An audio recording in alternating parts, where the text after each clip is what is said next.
this session. What I'd like to do is ask each of you, okay, having heard Ambassador Bagley, having gone through this conference, and saying, okay, if we want to take partnerships, this whole concept of working together to improve public goods delivery in emerging markets to the next step, we want to make it more systemic rather than ad hoc or whatever.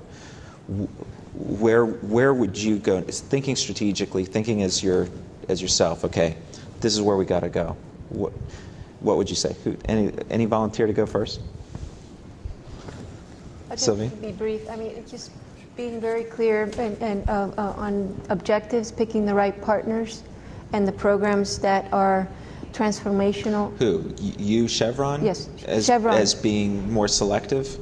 It being not just more selective, but getting the right parties to the table, that each of whom will play an instrumental role in the success, including local governments, in the success of the programs, and working with state to create those enabling environments, not only on the bilateral government level, but also in developing a community of interest. So State Department helping you to identify productive relationships in areas that matter to you. That's part of it. The other part of it is I think the state could do a tremendous amount of good in developing a community of interest, inviting sectors in multiple levels and a whole diversity of organizations to the table to try to understand. So like a food security. It could be developed around themes. It could be developed around geographies. It could be, Which would be the best way for you? Would it be geography, theme, or process? Would be the. I think it's both. You can. No, but like if you said, okay, would it be more important for you to do something around sub-Saharan Africa, or would it be more important for you to do something around food security?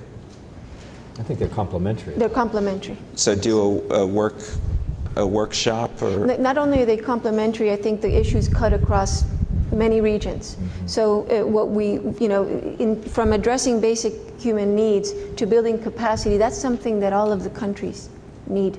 What we need to build is the partnerships and the capacity to create sustainable programs so that the companies or the governments or more so the companies, once they withdraw from the direct involvement, that the companies can continue those programs in a self-sustaining way. So it's almost like a planning retreat around X, Y, or Z thing. Okay. What about you, Pamela? What, in terms of thinking, okay, next steps, I've just done all this stuff with Clinton Global Initiative, I've got all these things going on already. Where am I going? Well, in thinking about the role of the U.S. government, I think there's a sort of a grassroots role and sort of an overall coordinating role, if you will. On the grassroots level, because our embassies are in 170 countries around the world, these are very talented people who do get to know their geographies.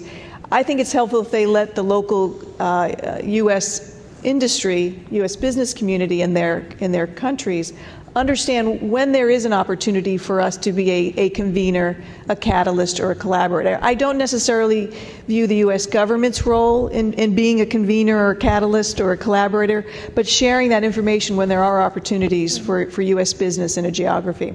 And at a more sort of uber level,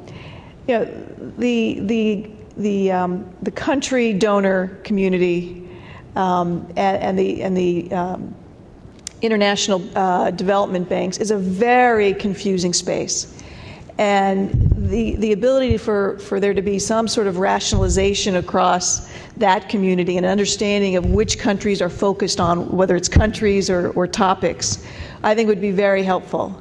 I think many of us shy away from working with the country development agencies or the development banks because they have so much going on and you're just not clear where you can enter in and help amplify or support what they're doing. So some sort of coordination or greater understanding of what the big donors, the country and the development banks are doing, I think would be very helpful.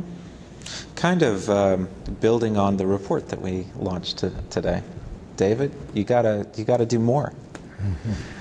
Tim, what about you? Just very quickly, I think Sylvia and Pamela have already said most of what I'm feeling inside. I would just flip it and say,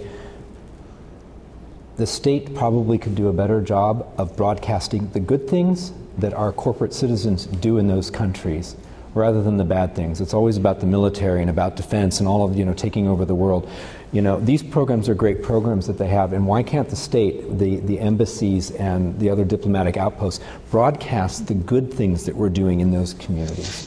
Tim, this is something I've been thinking about all day long. All the findings are that 50 to 60% of the people we survey say that reputational benefit is one of the key drivers of why they do their corporate citizenship, social responsibility activities.